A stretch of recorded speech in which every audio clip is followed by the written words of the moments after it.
We flash back 2 years ago. Chuck visits Jimmy, who's in a Chicago jail cell for a particularly outrageous act, defecating through a car's sunroof. Jimmy attempts to downplay the situation with a joke, but Chuck sternly emphasizes the gravity of the charges, which could label Jimmy as a sex offender. Chuck, a capable lawyer at this point in his career, is disgusted with Jimmy's self-destructive behavior. Chuck agrees to help Jimmy, provided Jimmy commits to turning his life around for good. Back to the present. Jimmy is alone in the dark, locked up nail salon, sipping cucumber water and fixated on Nacho's phone number. He calls Kim, waking her up.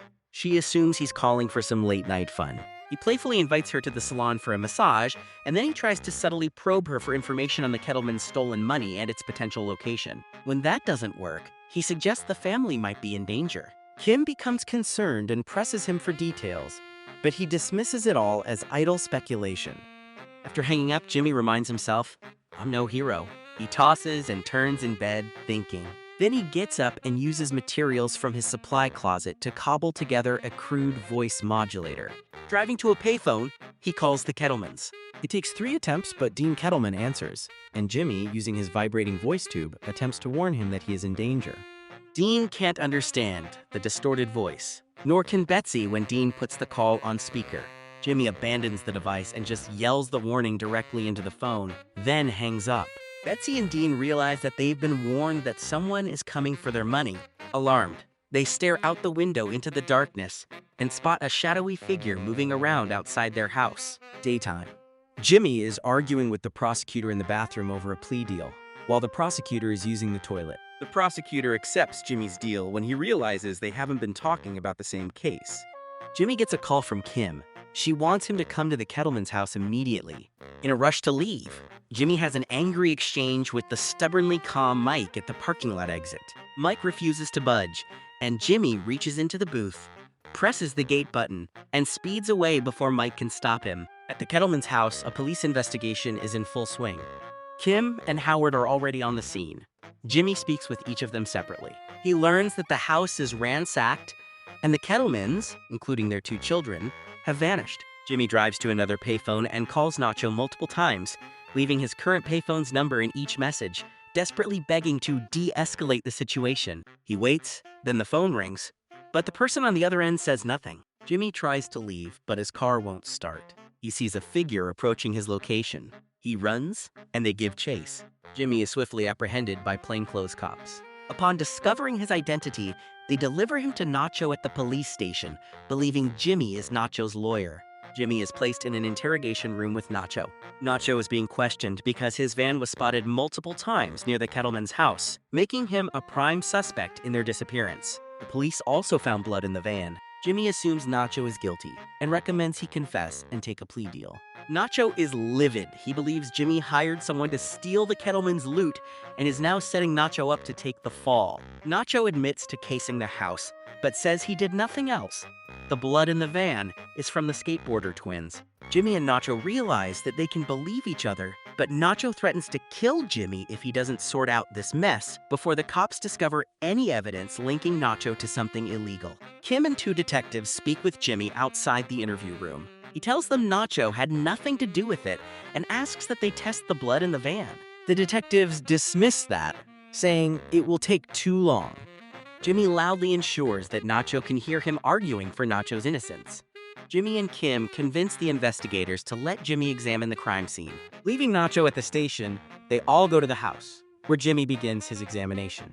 After a while, he notices something.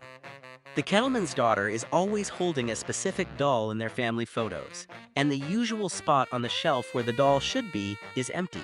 Could the Kettlemans have faked their own kidnapping? The detectives are unimpressed, stating that they already noticed the missing doll, but the Kettlemans' cars are still at the house, and all other forms of transportation have been ruled out. Jimmy speaks privately with Kim and admits to anonymously warning the Kettlemans.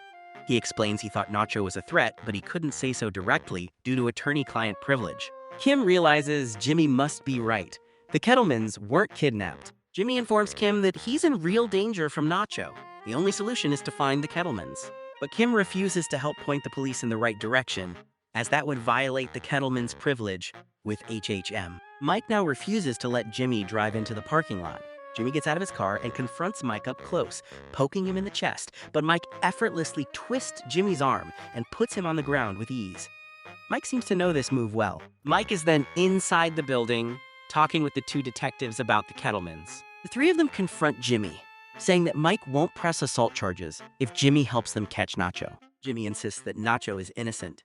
The detectives are about to take Jimmy to booking when Mike changes his mind and says he's not pressing charges. Jimmy follows Mike into an exit stairwell, demanding to know why Mike let him off. Mike explains that he's a former Philly cop and that he believes Jimmy is right. The Kettlemans are probably hiding somewhere nearby. Jimmy is now outside, examining the Kettlemans' house again. He walks out into the woods behind their backyard. Night falls, and he's still exploring the area. There, he finds a tent and can hear the Kettleman family singing the camping song, Bingo. He calls HHM and tells them he's located the Kettlemans and that they should meet him at the house. He bursts into the tent, causing the Kettlemans to briefly scream. He tells them they're coming home. They resist, and a scuffle ensues with Betsy over a duffel bag. The bag rips open, spilling their stolen money across the tent floor. Everyone stares silently at the cash. I'm so excited to have you here today. If you're enjoying the content and want to see more videos like this, there's a super simple way to show your support. Just hit that like button, thumbs up, and smash the subscribe button bell. Subscribing not only helps the channel grow, but also ensures you won't miss out on any of the awesome content we have coming your way. And hey, it's completely free. Don't forget to turn on the notification bell so you'll be the first to know when I upload new videos. Your support means the world to me, and it keeps me motivated to create even more amazing content for you all. Let's grow this community together, because we're just getting started. Thanks so much for watching, and I'll see you in the next video. Stay awesome. 6 months, plus the time he's done, half time for good behavior, out in 90. That's my final. That's never gonna happen. Oh!